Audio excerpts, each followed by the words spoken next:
Yes, as long as you're meeting. Yes, right.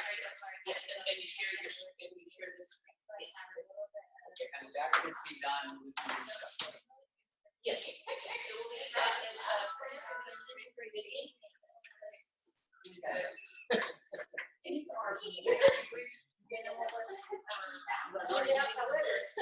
I don't want this video. This is called white noise, right? Right. Okay, that's what I want. You should have a cap in this room, the number of sitting and chairs divided by 3. Yeah. People are equally spaced. Yeah. It's like a ringer light. Have you ever heard of ringer light? Yeah. They go into each other. The maximum, as far as you can, even your container. Oh, we're gonna good bunch.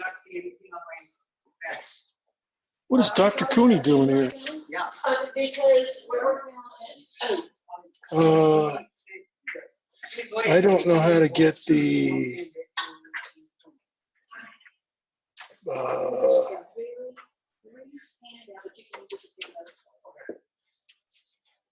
Let's try something here.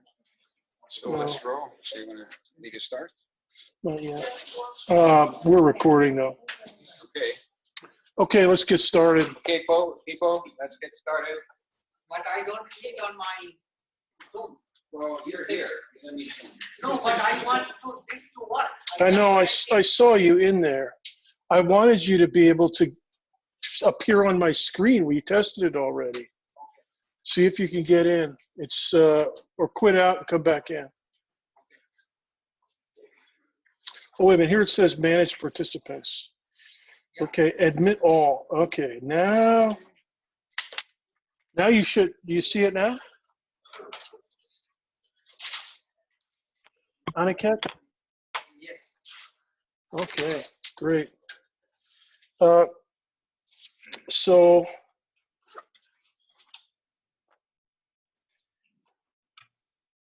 I need an assistant to handle all this stuff. No, I don't know. I'll have to. Sorry. Maybe cut your sound off So it for a works. minute. Okay, so here's our objective for today: to keep teaching through the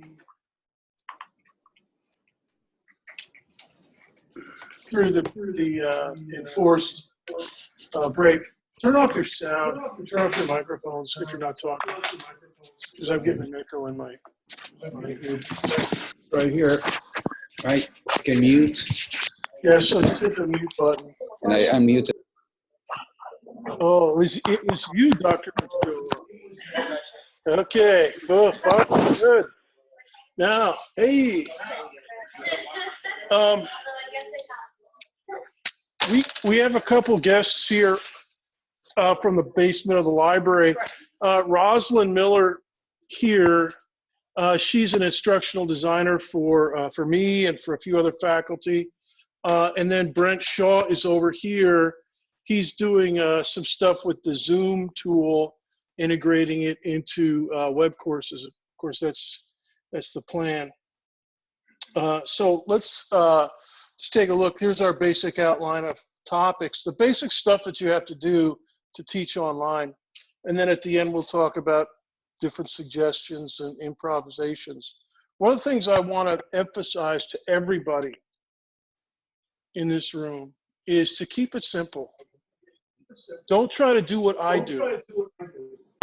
Okay, I've been teaching online, fully activated, lots of tools, lots of things for 15 years. And so my assumption is that most of you are, not to that level. So I was reading some of the documentation for the Department of Education. They said, look, tell your faculty to keep it simple, basic communication, basic tasks. So that's what we're going to do. And we're going to focus on web courses because that's what everybody has access to. There's other stuff out there we can mention. But let's keep this in mind as we go. Let's take a look at the calendar. This is our basic setup, 6 weeks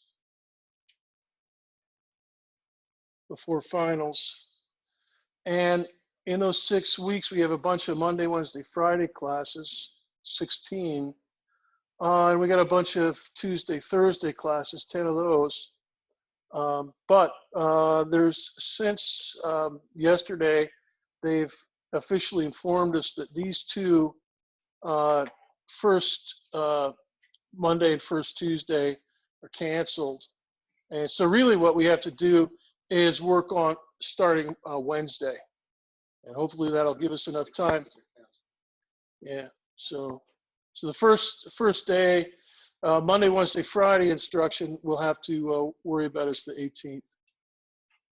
And then the rest of everybody will be the 19th. Now, it's probably important to realize that there's a W deadline coming up. And now that I think of it, there's probably a lot of students really worried about that. So that is why communication with the students is going to be really important. So right now we've got this 2 weeks of remote teaching only. But, you know, it could change to the rest of the semester. We don't know. But for now, we'll work on this 2-week task ahead of us. So let's think of the things that we have to do. We have to do instruction. We have to provide instruction to the students like well, not like we normally do, but that is a normal task for us, except we have to do it remotely. We have to give out homework, assign homework, and collect homework. And there's various ways, as Dr. Peel has already discovered, for doing that. Labs, I'm not going to talk too much about labs, except to say that we've got to handle those. There's other people working on that. Examinations, we have to administer exams. And then after we figure out all that we're going to do, we have to amend our syllabus. And that is actually the most important thing for us right now. And the other thing we have to focus on is just plain communicating with students, because if you think about it, you go into the classroom, what are you doing? You're talking to students most of the time, and they're trying to get your attention. All right, so we got to be doing a lot of that, except we can't do it face to face like we're in a classroom. It's going to be, you know, remotely, and there's various tools for doing that.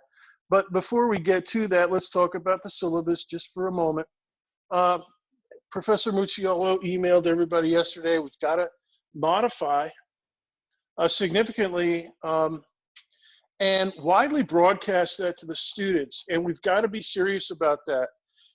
Professor Mucciolo suggests web courses, email, but there's other channels for that, and that is what I want to go through quickly. Professor Peel. Excuse me? Web courses, email? No. No. But I'm going to show you all the stuff. I'm going to show all the basic tools. All right? So you're good. We're good. No worries. Professor Mucciolo is not an expert on web courses. All right? All right, so here's what we're going to do. This is the dashboard. When you sign in, this is my dashboard anyways. When you sign in, you'll see a dashboard like that. And let's do inbox messaging. That's what Dr. Mucciolo was referring to in his email. There's a little icon over here, right over here, that clicks open the inbox, and it's just like a normal messaging system. You'll be able to figure it out very easily. This is an email or a message that I sent to my TA, Tyler Campbell, recently. Now, the important thing about this is that this communication channel is FERPA compliant. All right, now that means that you can talk about students or talk to students about their grades. All right, you can't do that on conventional email. You're not supposed to anyways. Okay? Yeah. I believe if you send an announcement,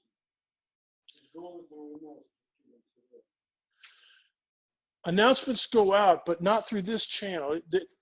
Students get all kinds of notifications, and they could see announcements and all, you know, assignments coming, open.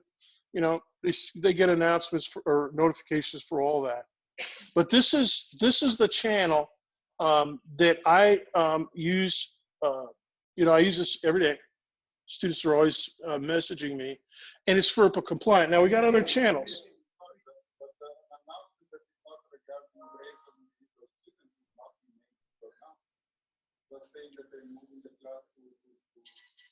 Yeah, I'm getting to that. We'll get to announcements. That's just be patient.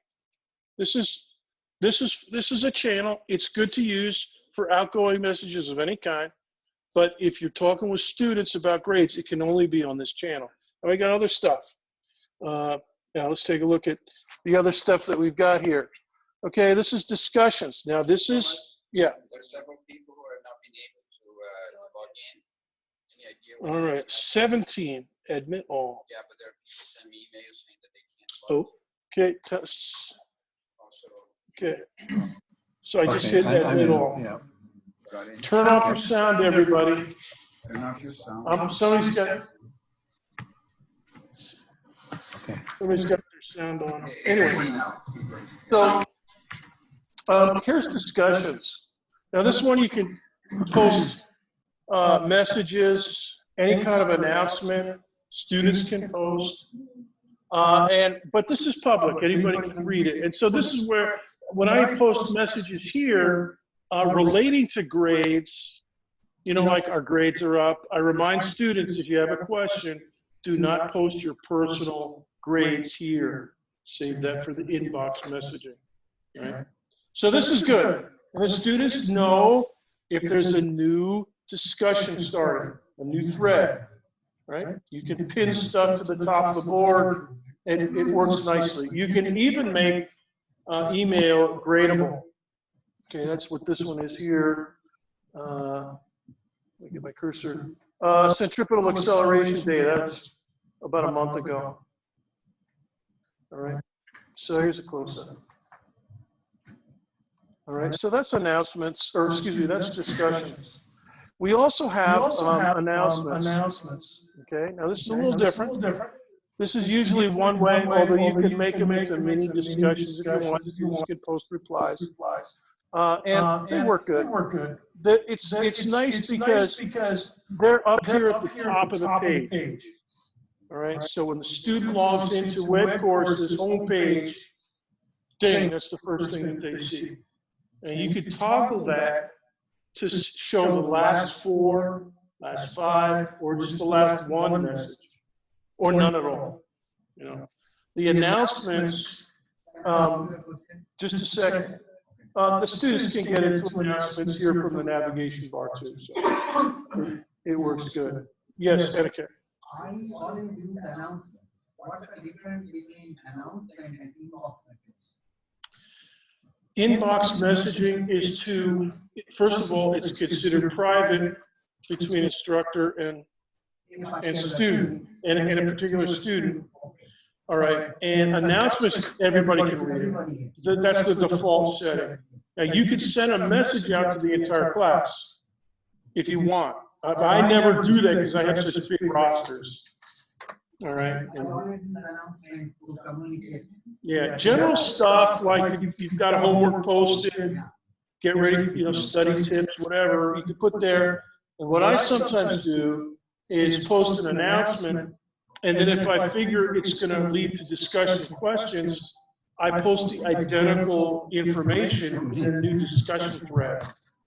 So I have a redundant channel, and one in which the students can easily post and reply questions. So, so this is one of the several different channels. Now, one of the things I want to, let me see if I get rid of it. Boy, there's a lot of people trying to get in here. That's good. One of the things about this is you can see up here an edit button right here. And this is the same as discussions and anything else. You can't really edit and put styles and stuff in your messaging from the inbox. Well, it has a WYSIWYG editor. And if you want, you can, you know, dip it to the HTML code So that works pretty good. So that's announcements. Now another feature, you know, somebody might like it, is the chat feature. And I don't use the chat feature a whole lot, but some people do. It's pretty basic. It's in the sidebar over here, down here towards the bottom. And you know, type stuff in, it has little emoticons and so forth.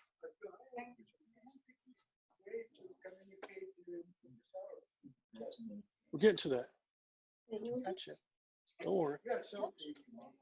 I'm so far ahead of you, it's embarrassing. No, we got it. It's coming up. All right. So those things are in other words, Professor Stolboff, those are asynchronous. I mean, you may be online at the same time as somebody posting in discussions or chat, but it's not necessary. But what we're doing now, we're doing Zoom. That's interactive. And you can hold office hours with Zoom.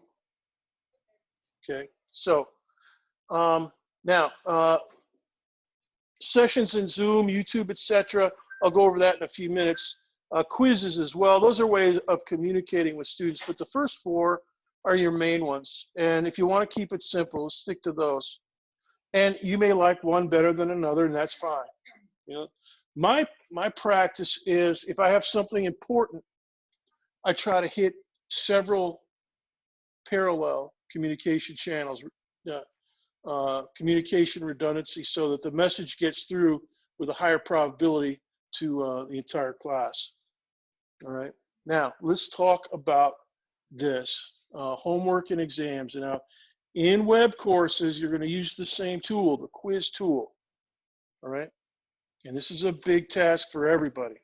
You know, I've got a midterm coming up and a final. I'm guessing everybody else in here has got at least one midterm coming up. So let's talk about this. The thing about web courses, quizzes, the students know them really well. The students use them at the wazoo in their other classes. So, you know, when you get used to it, you'll have a good tool. Okay.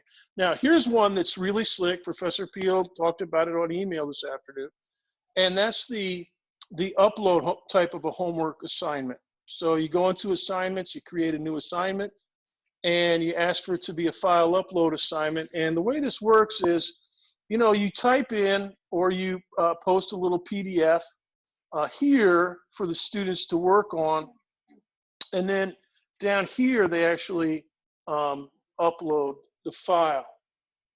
And of course, now Dr. Peel, you said that when they do that, then you can go into Speed Grader and mark it up, which is nice. Right.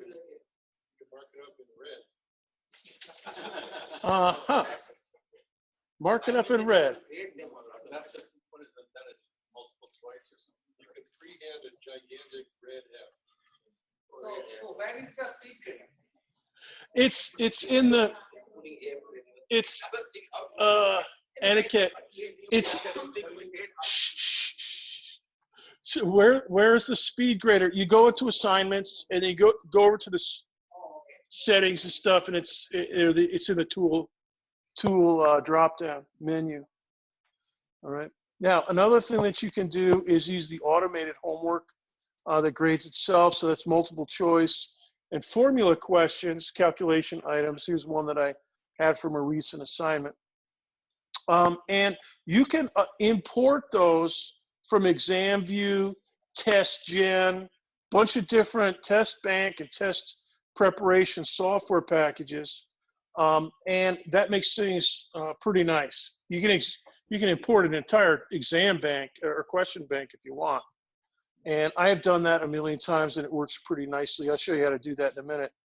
Online examinations, you have the same method. You're using the quiz tool.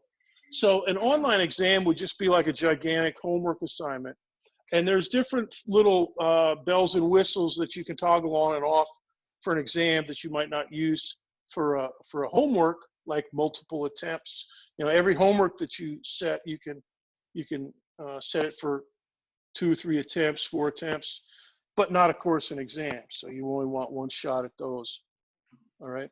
and they're all in the quiz tools. The security level is, for online exams, is a little bit shaky. What All they right. mean. What that means is it's dubious. And Hard for the consider exam. it's easy for students to cheat if they have that inclination. And I know that students have cheated on my exams over the years. We've nabbed several of them and, you know, put them through the discipline process. Can you give an example of how this works? Like two of them get together and work exams together? Yeah, it's possible. They have something called Proctor Hub, which is basically, you know, like a fake video surveillance on the student, but it's basically activates the dock or the webcam on their computer, and it just records snapshots every 2 seconds or something like that, and then they render it into a video that you can look at. But it just shows, you know, like this much. It doesn't show who's sitting 3 feet to the right, who's sitting 3 feet to the left. Or if they've got a cell phone right here, you can't, it's out of the view of the camera. So it's okay for what it does, but it doesn't guarantee, you know, total security.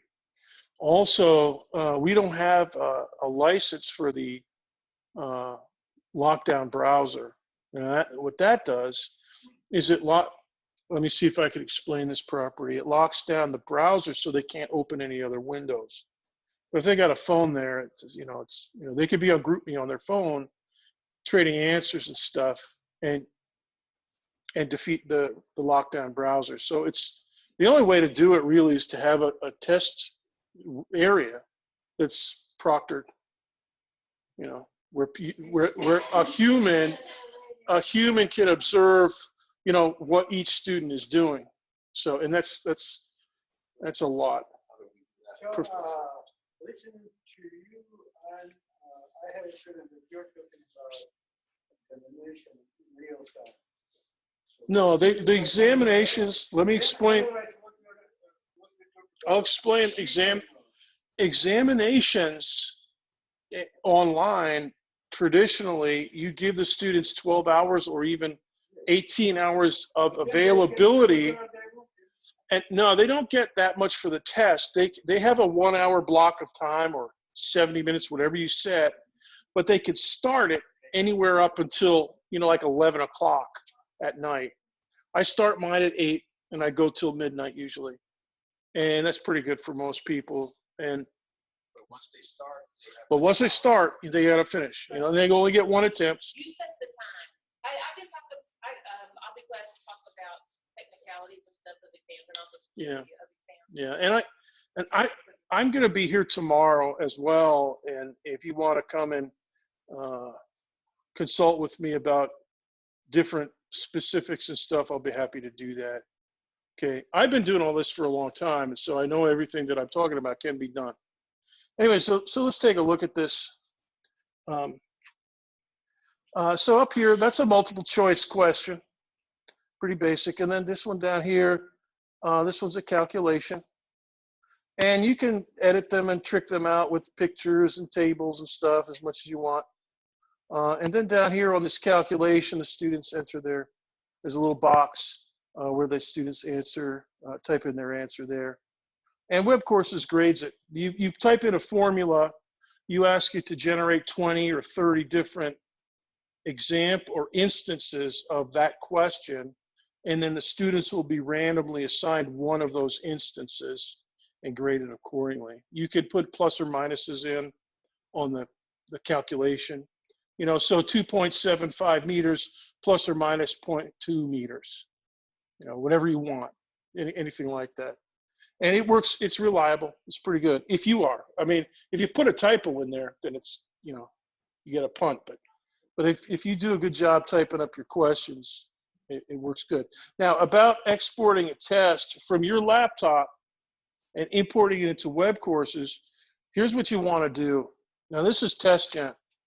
All right, one of the two systems I use. What you want to use is the Blackboard 6.x to 9.x format. Now, when you depending on what software you have, when you say export, it'll ask you you know, plain text, RTF, HTML, PDF, QTI, Moodle, and it's got different, you know, formats for export. The one that I think works best for me is Blackboard 6.x to 9.x. All right, so you'll see something like that in your in ExamView or, you know, any other test bank software you may have. And so that's a word to the wise on that. Etiquette. I usually, you know, import a PDF file of homework, etc., and they can submit online. So this your Blackboard, is it any better than importing a PDF file? Well, see that what it says down here, Blackboard, and then Moodle, and then further down this list, there's a couple other systems like WebCT is mentioned there. See that? And web courses used to be WebCT, and then it was Blackboard, and now it's Canvas. So a little further down on this list is Canvas. Now I don't use the Canvas export function. I use Blackboard 6.x to 9.x. So it's formatted for a Blackboard system, but Canvas can handle it. Okay. Now it used to be that in the old Blackboard and WebCT, all you had to do was have a text file. That was pretty nice. But this one, it's a little bit trickier. So, but anyways, this is the one that I use. And as I said, I'll help anybody import and export stuff that they need. All right, now final comment is basically we have other homework systems like Mastering Physics, WebAssign. You know, if you're already using those, you know, you don't have to worry about homework in web courses. You know, so this is for people that are going to have to use web courses to some extent. All right, for just communicating, for doing exams and homework and other tasks. Now, let's talk about providing instruction. That's one of my classes a few years ago. Over in Classroom Building 2, my TA's up in front.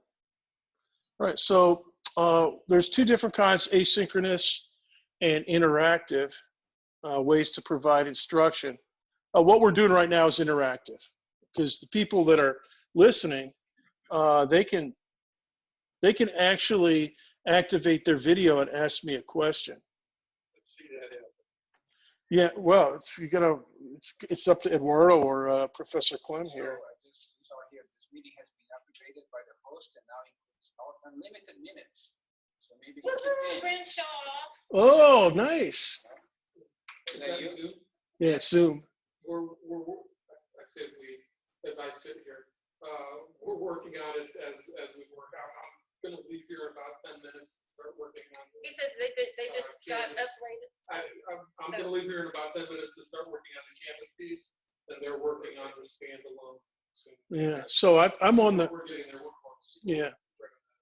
Yeah, and the reason that Rosalind and Brent are both over here is because they work in the basement of the library. So coming out into the sunlight and walking over here, that alone is a nice benefit. Anyway, so what I normally do in lecture is record straight into Keynote, and PowerPoint can do the same thing. You can record your presentation and then upload it into YouTube. So this is what it looks like. So when I start my lecture, I'll start recording the slideshow right there. Then I'll start lecturing, and then I'll upload it into YouTube. So the procedure is record, render it into a video format, upload that into YouTube or some other platform, and then the students know where to get it. You know, I give them a link to my YouTube page and stuff like that. PowerPoint slides, you can actually talk to the computer and record your voice. You sure can. That's what I do. And I don't use PowerPoint that much, but yeah. So if you do that, and then the problem is that they're ginormous files. Yeah, like 50 megabytes or something. Yeah. More than that, more like a gig, depending on how long your lecture is. Can it be uploaded So- in voice courses too? What's that? Can the video file be uploaded in voice courses? In theory, yes, but I think it would blow up my service if I did. There are file limit sizes and also core storage size limits, and so you won't be able to upload multiple huge files. If you can upload them to a YouTube channel or Vimeo and then link, if you can link to your video, the videos embed very nicely. They do, and that's it won't correct. take up any storage space. Yeah. Yeah, we got it. That's coming up. That's coming up in just a minute. I'll talk about it. I'll talk. Different system. The storage count somewhere else. Yeah, yeah. I'll go over that in just a minute. It's all right. It's all right. It's good, Joe. So, a nice conversation with the general counsel about putting last video on YouTube, and the answer is no. Oh yeah. Okay. If you So I'm a criminal, have a fugitive. If you can have a student's picture or voice or name or any discussion of grades or any other thing that could be a FERPA violation that cannot go on YouTube. Yeah, except what you're doing, and when I do it, I'm just recording. I'm not recording the students. I'm recording my laptop. So. Can you be respectful, please? I'm trying to finish a sentence. So go ahead.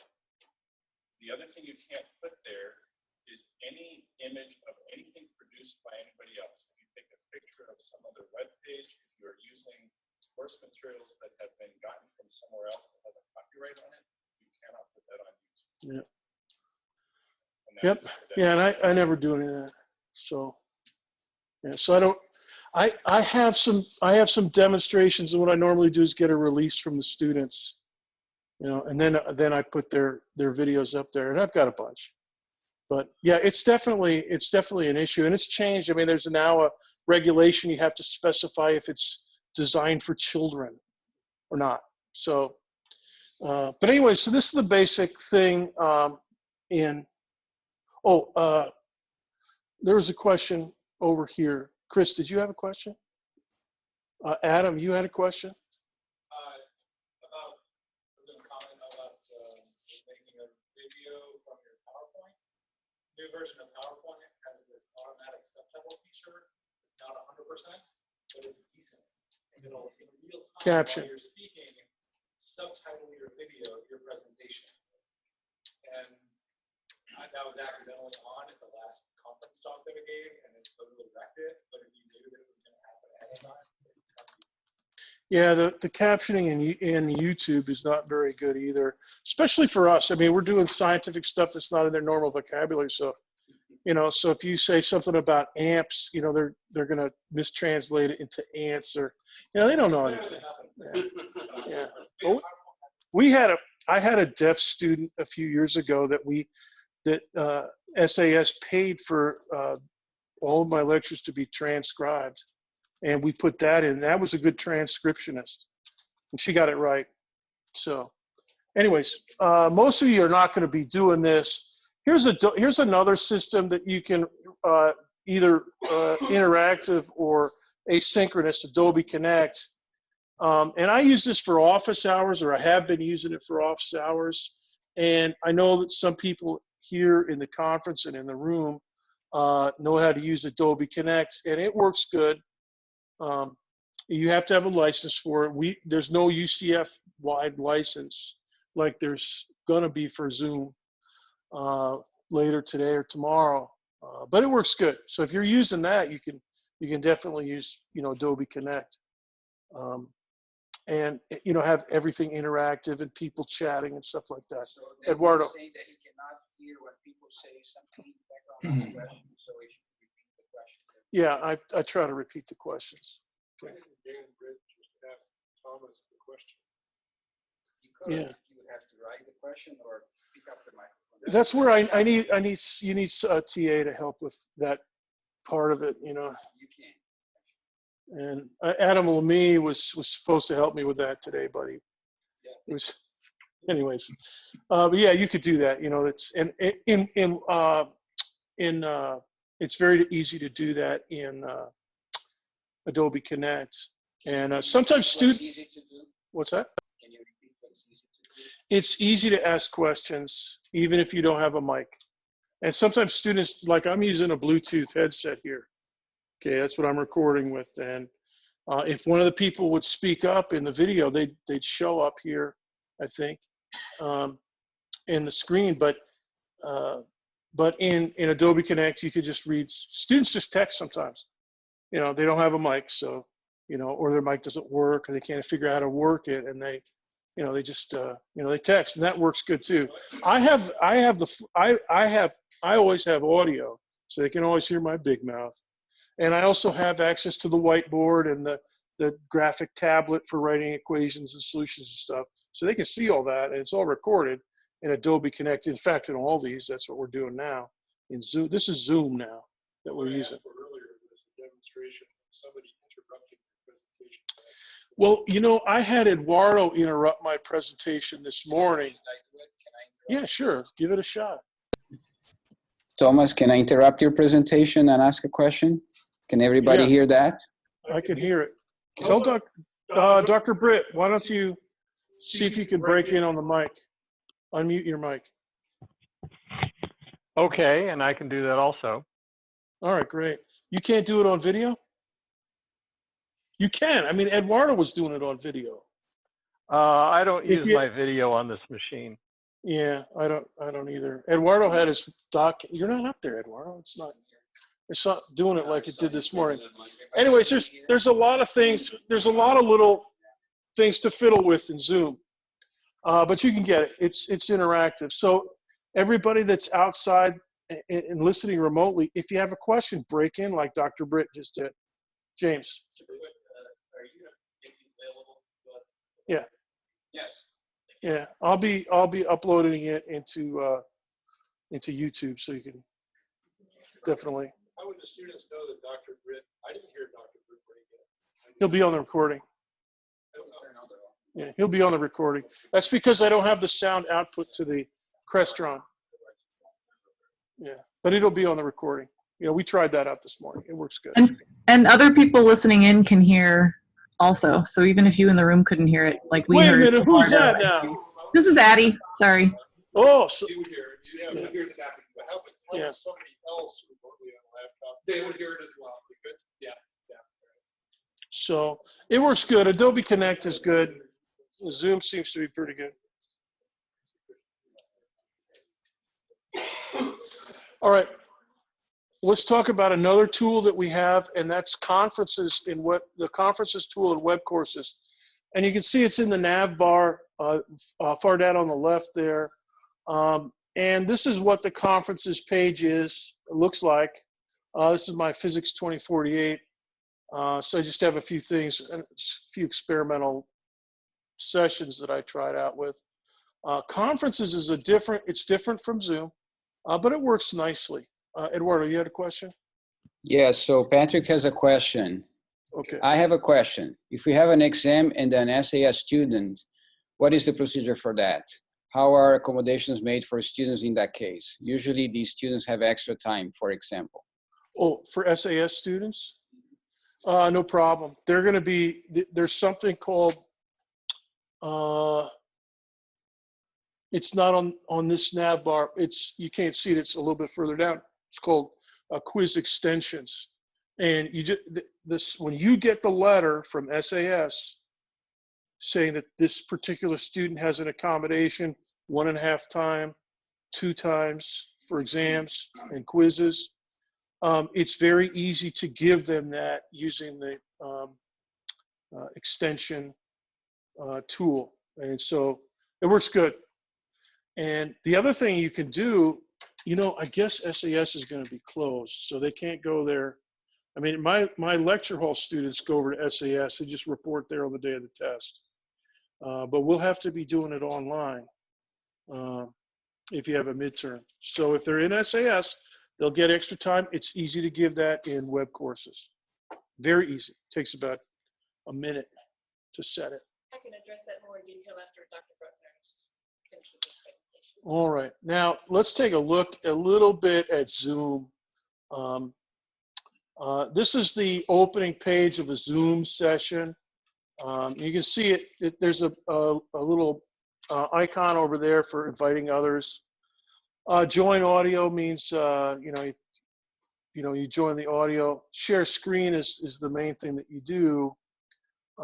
So this is. So where is the link for Zoom in the web course? There will be a new tab will be added. Yeah, it will be. It'll be on the nav bar. So here's conferences, and there's a couple nice things about conferences that is pretty nice. When you're done with your session, it'll generate. Well, here's what it looks like to set it up. This is the setup phase. So I'm setting up session 20 for next Thursday for my Physics 2048 class, collisions and conserved quantities, or whatever the topic is.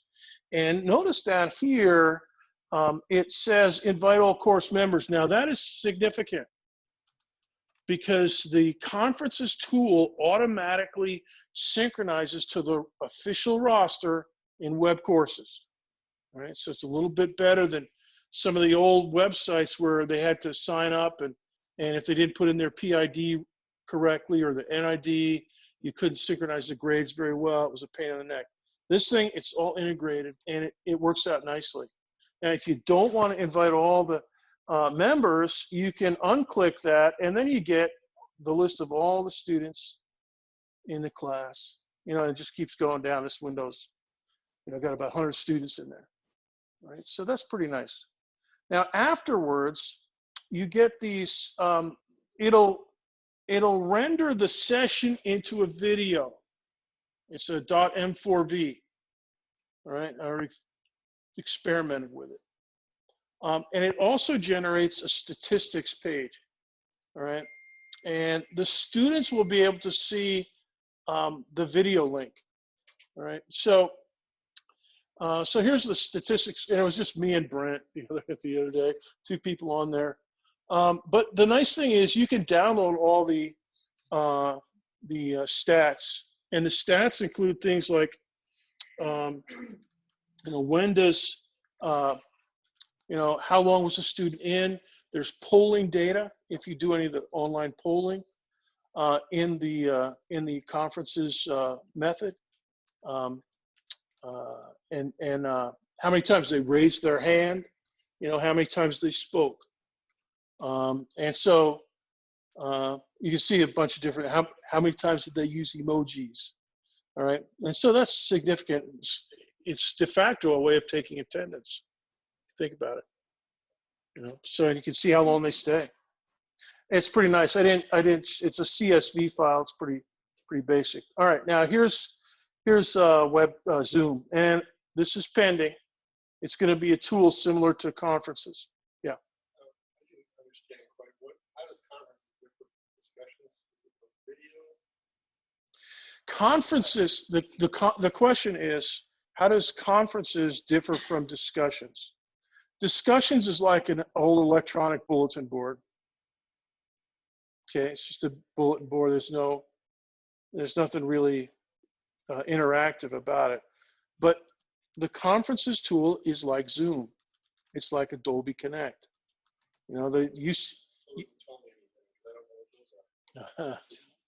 It's an online meeting tool. There's a bunch of them out there. And you sign in, and you at a time, and you listen, and sometimes you participate.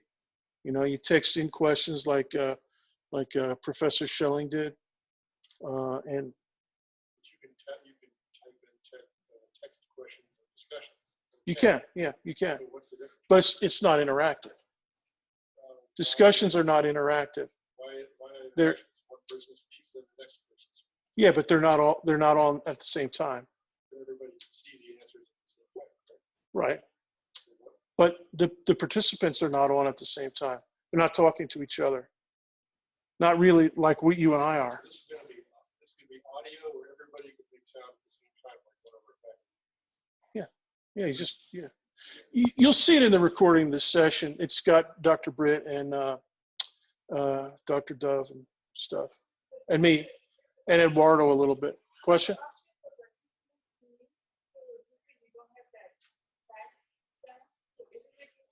I can't hear your question that well. So what she said is, can you control the muting option so no Yeah. student's voice Yeah. can be heard? Yeah, you could do that. Can you So see the question was, can you, what was the question? Can you mute?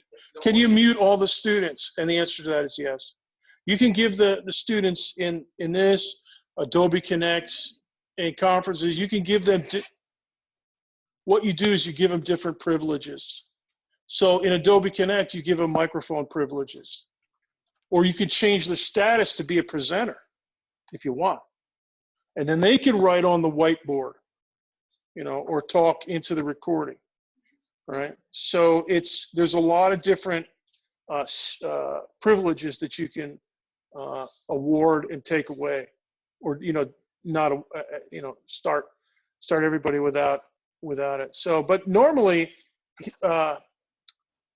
what you want to do is have everybody talking as much as possible, because it's much more efficient than texting. Can we All see right. the PowerPoint, or that is possible in that conference? Yeah, I'm streaming a Keynote file. So you can do what I'm doing with Keynote, you can do with PowerPoint. With the same Yeah, conference. and I'll show you how it works here in about a second. Is it possible to practice with all these tools without connecting to real code? I don't want my students to see how I'm practicing. Can you say that again? Well, I want to practice. I want to practice with all this stuff.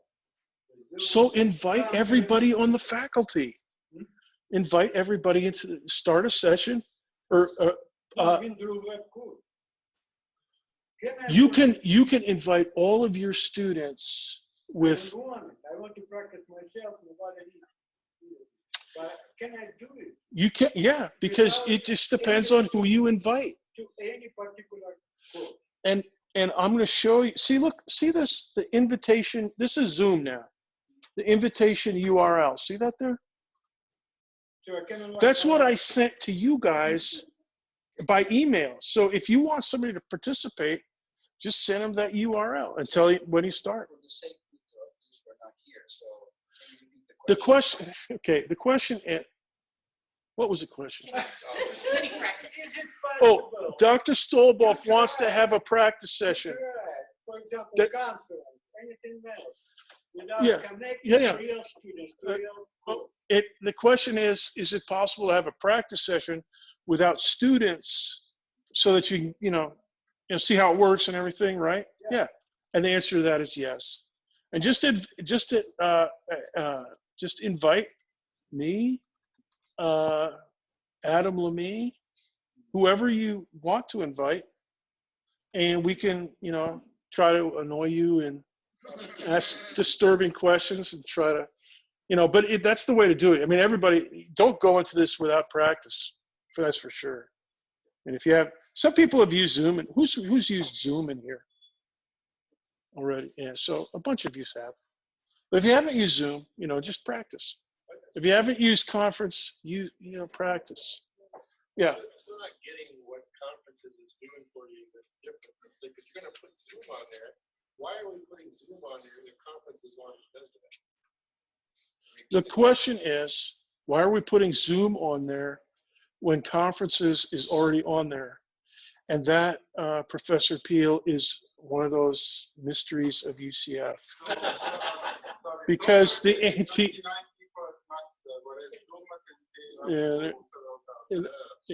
got reasons. Apparently,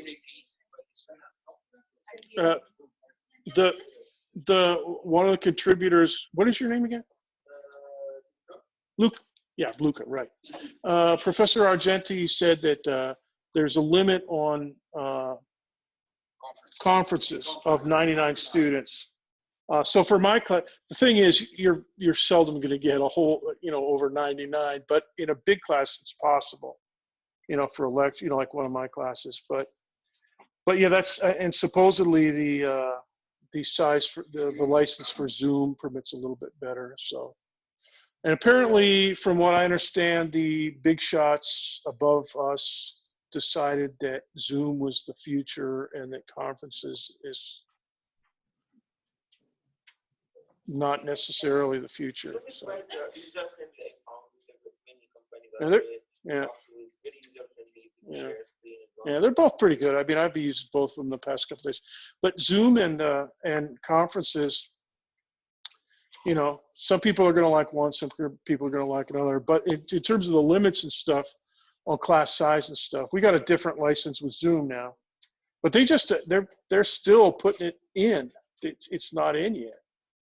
They just have been doing it the past few days to get this license. So. If I have a small class size, say less than 90 or 45, then I might as well use one credit. Yeah, yeah, and the advantage for a conference is that it automatically links the videos right into the web courses page, so students can just go in there, click on it, and then it'll pop out a window to replay the session. So if they don't go to class, they can, you know, the live session, they can still go and review it. Yeah, that's right. I'm thinking about switching over myself. So the students can do that, but you know, but I don't know enough about each of the software sets to know which one's infinitely better. Let me ask you a very simple thing. Okay. Because I will start it soon. So I open my PowerPoint, right? And I open the console and start lecturing. And then I probably press some button when the session ends after 50 minutes. And then it will generate a link. And the student will automatically, I don't have to do anything. Student will automatically see. Correct. As soon as that's correct. So Aniket's question was, if I start my PowerPoint, do my session, and then end it, will it automatically generate the video link? And the answer to that is yes. It'll generate the stats, and also it'll render the video, the recording, into a video. And I compared it to the YouTube, or to the Keynote file that I did. This morning I was recording into Keynote as well as recording into Zoom, and the Zoom file is a little bit smaller, so I'm guessing it was a little bit less resolution. But mine was 720p. You know, Keynote gives a really nice 720p resolution. So. I have one last question. When you say refer to video, I don't want me to be picture. I want to share the screen. Yeah. And they can listen to my lecture. That's all I want. Yeah. This is what you see. Yeah, you can do that. And I, you know, I've got some blue tape over my cam, so you don't have to. So the question was, do I have to have myself, my face on the video? And the answer to that is no, you don't. Eduardo anybody can break in with video if they want, if I set it up that way. But I don't, you know, I don't have my webcam on. And so I've got some blue masking tape over it as normal, but so yeah, you can do it either way, and it works good. You know, I've got a little, I don't even have my photo on the Zoom. Yeah, go ahead. The instructions for conferences, somewhere in there, it says that the make recordings, that they delete that 14 days. I haven't been using it 14 days yet. So, in fact, I don't know how many people have actually been using it, because when we were trying it out yesterday to see that all the bugs were working out, there was, you know, nobody was sure exactly how it was supposed to work. So my guess is that it hasn't been used a lot, but what you can do is you can download it and say, in fact, Zoom will download to your laptop. All right, it's the M4V file, and you can upload that. And I'm going to upload this one into YouTube, and it'll stay there as long as I want. Now, how it reposes from a conference or from a Zoom, I don't know about the 14-week limit, but I know that yeah, 14 days. Yeah, I know that was a thing, and that's not good. I mean, students are going to need them for the entire semester. Professor Kara.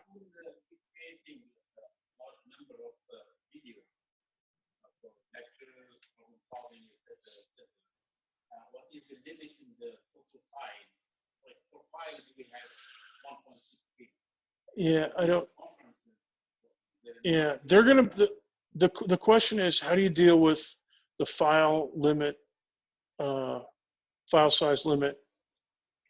And web course is 1.6 gig or whatever. I didn't know about that. But the answer to that is, I think that these are stored up in a cloud off of they're not stored in your area, right? You can put whatever you want into your area. You know, you can download a Zoom file, a Zoom video. It automatically downloads to your computer. You can push it up into YouTube if you want, or you can push it back up into web courses. The problem is it's going to be ginormous, and it'll eat up your disk allocation. It's saved on a cloud. It's automatically saved some cloud out in the universe. Maybe Rosalind has an answer for that. Yes, so for the conferences tool specifically, the video files will save automatically. It will not go against your storage limit. It's not saved in the same way as if you uploaded your own video. So it will not count against your storage at all. And in the past, those videos did disappear after 14 days, but UCF has amended its license so that the videos stay there at least to the end of the course. So the 14 days is no longer applicable. Within the conferences tool. So Rosalind, let me repeat that So the answer that Rosalind Miller gave is that the license is now modified so that the videos are starred not for 14 days max, but till the end of the semester, which is suitable. But YouTube, Professor Kara, I actually have YouTubes from, like 2012, still in YouTube. They don't get much use, but they're still there. So there's that, but, question. So if we make it like a real time, like an online interactive, do we need to save it? Like I want to give my exact time, 11 a.m. to say 12 p.m. I'm done. But in that case, I don't need to save my recording, right? Can be online during the whole class, share my screen and go over. I'm done with that. Is that okay? The question is, if you start at a certain time and finish at a certain time, and then you're done with it, will the system save your session? And the answer. No, you don't have to. The system will save it for you. Because that's correct, Rosalind. Right? That is correct. And you can do your conference in real time, just as if you were in a classroom. Sure. And it will save. And you can delete the file if you don't want it in there. But you don't have to do anything to save the file. You can just have your real time class session within the conferences tool or within the Zoom tool. Yeah, you can definitely delete it if you want, but it'll save it. Automatically. It'll save it as a video file. I also use like a whiteboard and PowerPoint board. Should I be able to use? I don't know how to use whiteboard when screen share. Yeah. Can I be able to manage? Let me show you how that works. So the question is, how do you go from Keynote or PowerPoint over to a whiteboard or any other? Before we go, can I ask one more question? I am just going to the conference, and that brings back to Sergey's question. I cannot, without going through a course, I cannot go to faculty tools and to conference. That one. But then how do I travel? Suppose I want to just practice. Well, if you just want to practice, Professor Bhattacharya asked, what was it you couldn't get into? Faculty tools? Yeah, so in the portal? In the dashboard, so only click one course. Yeah. Then only the faculty tools are available. Yeah. And then I go to conference. Yeah. So therefore, now if I do something on the conference, all these students can see my practice session. Unless you delete it. Yeah. So the question is, if you do a practice session, the students will see it. Yes, that is correct. But I'm going to delete most of mine. So, it's not like they're like nothing is written in stone. So you could delete it as soon as you're satisfied that that you've practiced up enough. But the students. if this, oh, you know what else? On this session, there's a password. So if you don't, the password for this session is KitKat, right? And so if you don't distribute that password to the students, they can't get in. So if you want faculty only session, give them the URL and the password and you're golden. And then no students will be in there. So you can talk about, whatever you want. All right, there was another question. Dr. Flitzian.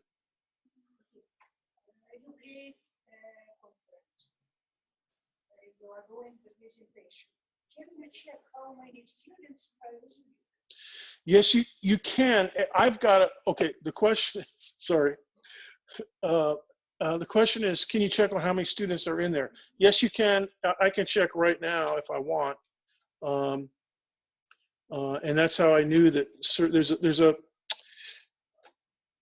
up at the top of my screen. Can you see this little green and red at the top? No, at the top of my screen. Not that. No, my screen. See that? That's the control bar up there. Okay, so if I float my cursor over that, it allows me to manage participants and stuff like that. Okay, so you can check. In addition, it'll generate a stats file, and conferences will. And you can see how long students were in, when they came in, when they left, all that kind of stuff. So yeah, you can keep track of that. Let's take a look at the specs for Zoom. It's pending, as we've mentioned. Here's a close-up. The things that you're going to be doing are pretty basic. First of all, you want to you start the session, and then you start to record. Okay, so that's up in this file, all right, or up in this menu, all right. And then the next thing you get, now here's how you get a whiteboard or a digital tablet or anything else. You do screen sharing, all right. That's the next thing that you activate. So when you select screen sharing, it'll light up everything that's on your desktop, all right, or everything that's open, all right. So make sure you close out anything you don't want students to see, all right. And they've got a built-in, like right up here. This is the one I select because I'm doing Keynote, all right. But I might want to use a calculator. That's what I use a lot when I'm in office hours with students online. I use a calculator and the whiteboard a lot. So here's the whiteboard up here. I wish Professor Schulte was here because he is, I'm sure, would have a bunch of different devices up there in addition to the whiteboard. But if you have a digital tablet that you can write on, and I've got a nice big one that the department got me, it'll be up there. And so you just select it and you just go back and forth, like right now. Let me stop sharing this. Okay.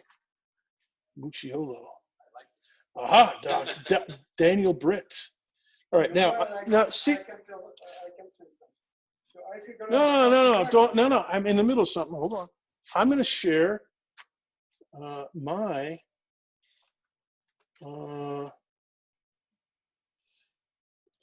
let's see. Here's my system preferences panel. All right. So what the heck? I can see it. Okay, so here's my, so there's my system preferences panel. All right. So any application that's open, you can share it. All right, now let me get back to, oh my goodness.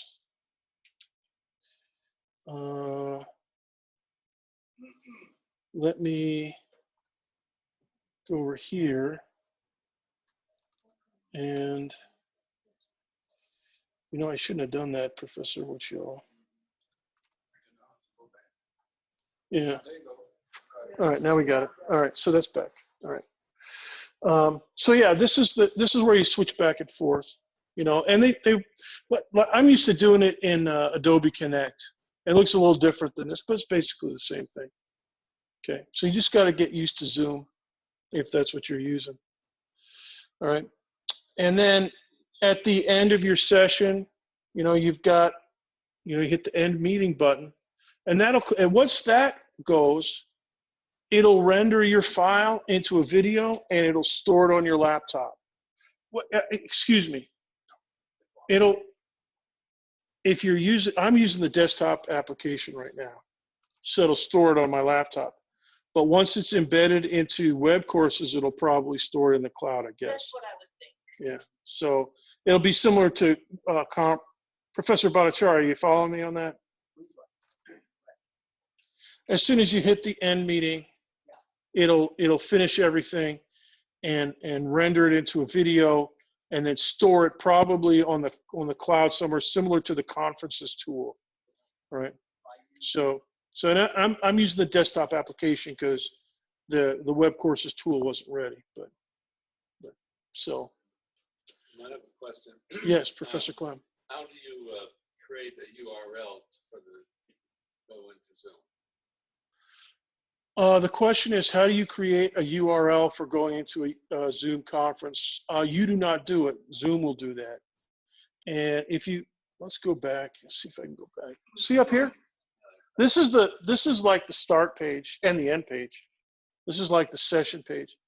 All right, so it generates this for you. All right, and then you can copy it into and then send it to Professor Mucciolo, and then he can distribute it by email or any other communication channel you want to use. Post it on the web course so each of the students Right. can get it. Right. Yeah, okay. That's correct. And I'm guessing that conferences will send that URL out automatically to the students if you select that. And so I'm guessing that Zoom will also do the same thing to everybody on your roster. All right, so there's the end meeting. Now, the last thing I want to mention about Zoom is we don't know exactly how it's going to work in web courses. It's hours away. But hopefully the rostering and the recording and the storage will be similar to what we saw with conferences. All right, so Dr. El-Rawi. Yeah, how you upload the PowerPoint? You are going to upload the PowerPoint and somehow. No, I'm running this off my laptop. My Keynote file's here. I don't upload that into anything unless I want to. I mean, I never do that. So it's like it's recording everything on the screen or the application that I specify. So Thomas, Yeah. suppose instead of PowerPoint, for example, I use GoodNotes to write on a tablet. So therefore, I was thinking that as I lecture, I write on the whiteboard, and I do the lecture and write on GoodNotes, and then the Zoom will accept it, right? As long as I share. You just got to share. You stop sharing your GoodNotes, and then you go over to PowerPoint, and then you stop. Suppose I don't want to. And you just go back and forth. You share whatever you want. All right. No, but my question is not that. So PowerPoint has intrinsic capability to turn on the audio. Suppose GoodNotes does not have probably the capability to turn on the audio. Can Zoom turn on the audio independent of? I see. Can Zoom turn on the audio independent of whatever PowerPoint can do or GoodNotes? Well, let me explain how I set up my audio. Okay. Now my audio is through this USB head or this Bluetooth headset. All right. This earpiece. All right. So that's why my my control panel was set to sound. I think that's what it was. All right. So you have to, before you start your session, set your sound control panel to whatever your headset is, and then that's what will go into the recording. Now you can, if you don't have a headset, you can use the built-in microphone. All right. But you have to select that. And when you start the session, the Zoom and conferences, Adobe Connect, they'll all ask you to test the audio connection. All right.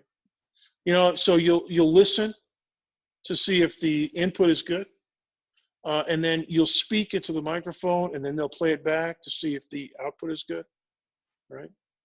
And so that's a, you know, so you can, so that's where the sound is. Now the other thing is that in Zoom, and I think in conferences, and also in Adobe Connect, it'll record everybody that has microphone privileges, everybody that's using their mic, like Dr. Britt a few minutes ago, and Dr. Mucciolo and Addie Dove, and et cetera, et cetera. All right, so they'll be in there too, but you're in charge of that. Okay, it'll always record what you're saying. Okay, and it also has a mute button, so in case you get interrupted and, you know, get a call or something, you can mute your microphone, you know, for a minute and then come back.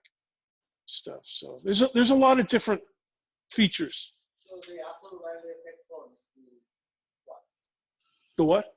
The Apple wireless earphones. Yeah, Apple wireless earphones. Yeah, I'm sure they'll work. Yeah. Are you using a Mac? Yeah, I have everything now Mac. Yeah. Okay. Good. Yeah. So it'll work.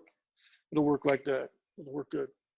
So, but as Professor Stahlbaugh said, you want to do some practice sessions if you can. Definitely. Yeah, so if you don't get all the details, just go to YouTube and type in web course conference. It will pop up this demonstration video that's showing step by step what you can do. Yeah, I'm definitely. In the morning, so. Yeah, so the suggestion is go into YouTube and type in web courses and then conferences. You'll get a nice tutorial video. Let's continue. We're almost finished here. Let's go back through here. So here's the things that we've talked about, and there's other software that people have mentioned like OBS, and I'm not going to go into that, but you can, if you want to master that, you sure can. And these are the ones that are interactive: Adobe Connect, conferences, and Zoom. And they work really nicely, in my opinion. So let me just repeat, now that we're pretty much done, I just want to repeat my admonition to keep things simple. So we're going to follow the KISS plan. In other words, keep it simple, scientist. All right. And I highly recommend that. There's a lot of bells and whistles, but if you keep it simple, you should be good. For 2 weeks, you can make it. All right. Maybe longer. You know, and the other thing is, you know, if you want to talk to me or to anybody else, I'm going to be here all day tomorrow, and I'm going to try to. Do you think I can reserve that room down at the end of the quarter, and we could work, you know, for a workspace? Yeah. Okay. And it's just we're just and same on Monday, because there's gonna be a lot of newbies that we got to get going. So I'm just prepared to do that, and I like doing it. I like troubleshooting and stuff. So it's a lot of fun.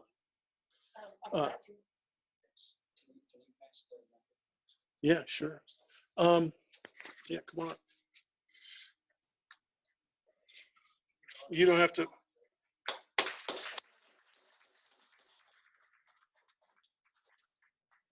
Hold on, because I want to give you this screen here. Okay. Look at this. This is what I want to give you. Okay. All right. So go ahead and just talk into the mic.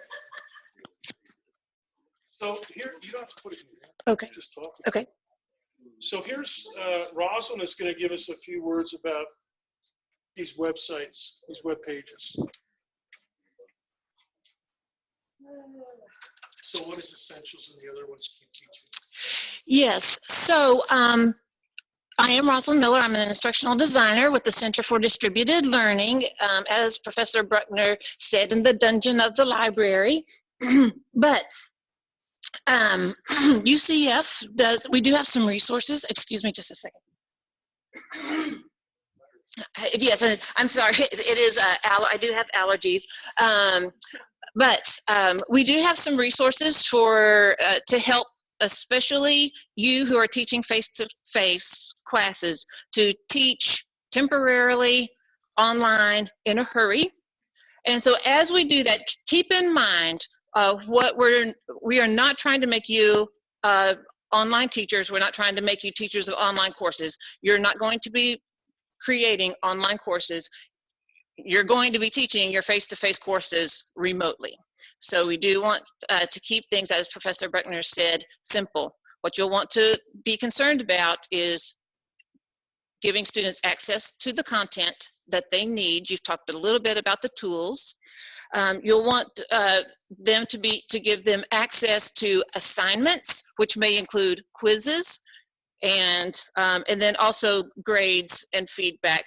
Keep it that simple for the time that we have left, whether it's 2 weeks or whether it's longer, but don't try to get fancy or don't try to teach a whole online course, because that's not what you're going to try to be doing. But we do have some resources. One is, this first one is that the Essentials for Web Courses course? Okay.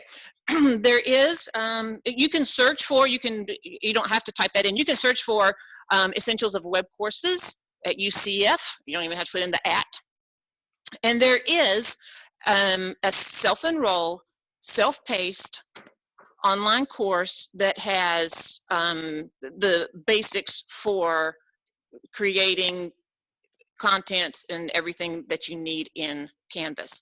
Let me recommend for, how many of you, I won't ask that, but let me recommend, since this is a really hurried thing, don't necessarily try to go all the way through the course, page by page, but look for in the modules the content that you need.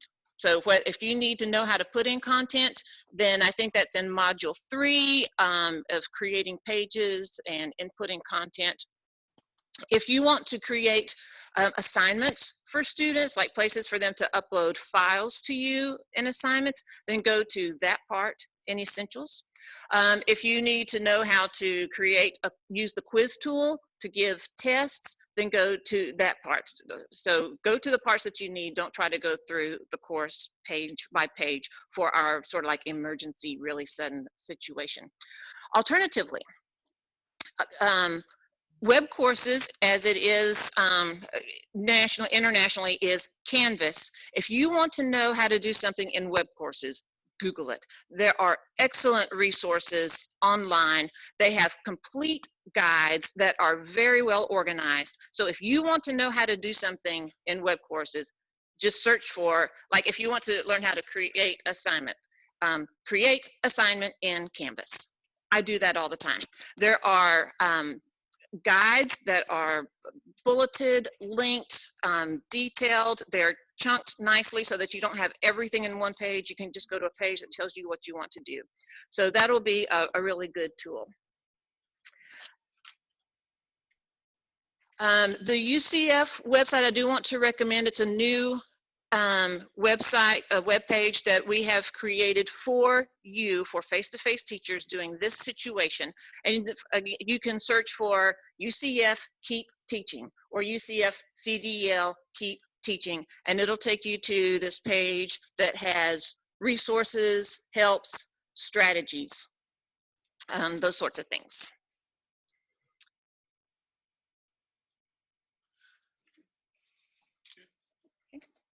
Thanks, Rosalind. And I will be glad to say afterwards, if you have some questions, I'll be glad to help answer some questions that you have.